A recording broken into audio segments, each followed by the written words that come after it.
lagi namin nakikita, lahat ng media press na kaibigan namin na laging nandyan, sumusuporta sa amin. Maraming salamat. Ngayong gabi, magkikita-kita na naman tayo. And of course, gusto rin namin sabihin na congratulations sa lahat ng nominated at sa lahat ng mga nanalo. Deserve nyo yan. And sa lahat ng films na nabuo ng mga nakaraang taon at ngayong 2025, congrats po sa atin. Ikaw? Okay. Sorry, naubos ko na. Nasabi mo na lahat but actually, it's an honor na marami kang nai-invite na PFDC. Hindi lahat. I don't think so na lahat ng artista ngayon ay nabibigyan ng invitations na gano'n. But we're very grateful that we're here. Gaya na sabi ni Seth, masaya kami ang mga gusto namin na nare-recognize ang craft na ginagawa. Anong feeling nyo, isa kayo sa pinakamatatag na love team ngayon? Kasi iba, nabuwag na kayo, tuloy pa din.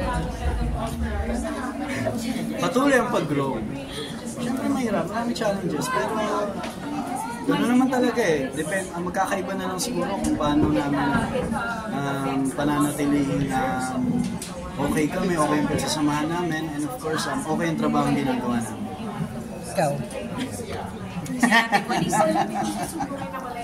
Yung sinabi niyo po, it's all about, I think, yung partnership niyo, team up, yung teamwork.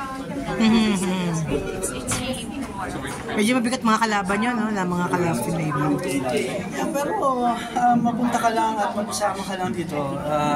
Masaya na and memories namin to along the way. Mahal namin ang trabaho at ang ginagawa namin. Siguro isa to sa mga babauli namin. And I'm sure susunod ulit at sana makita-kita. At kung manalo, kung saka-sakali, let's say. Well, kung how you feel, let's say na. Wow. Ang dami dito, wala may na-expect. At ang gusto lang namin, makilaro at makisali sa gawin to, sa special na gawin to. Mapapala rin kami manalo. Sobrang great. Hindi namin makapaliwanag yun. Kung mananalo, let's say, nanalo kayo. Siguro isa na yun sa mga pinakamagandang early Christmas. Yun, no? Talaga. Sa palagay nyo lang, ano ang meron ng Francet?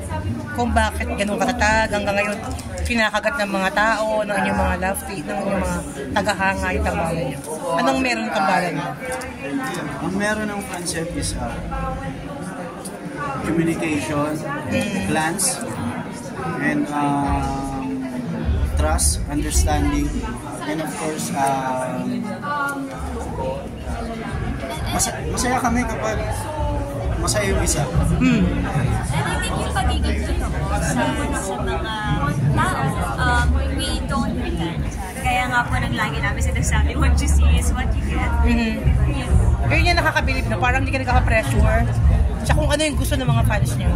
Yung pressure, meron kami marami pero hindi na para ipakita o ipaalam sa mga tao na sa amin na yun and we can handle those things. Tapos thankful din kami sa kanila kasi kahit may pressure, andyan yung mga nagmamahal sa amin, andyan ang mga nagsasabing kaya namin, andyan ang mga nagtitiwala sa amin, and yun ang pinakamahal. Yung mga nagka-pressure na dapat maging kayo, walang ganun sa inyo eh, no? Hindi naman po nawawala ang pressure talaga. Ang importante, we give our best every time. Yun ang mahalaga. Christmas gift for each other, meron na ba? Basta. Secret. Post na lang namin. Thank you so much. Salamat.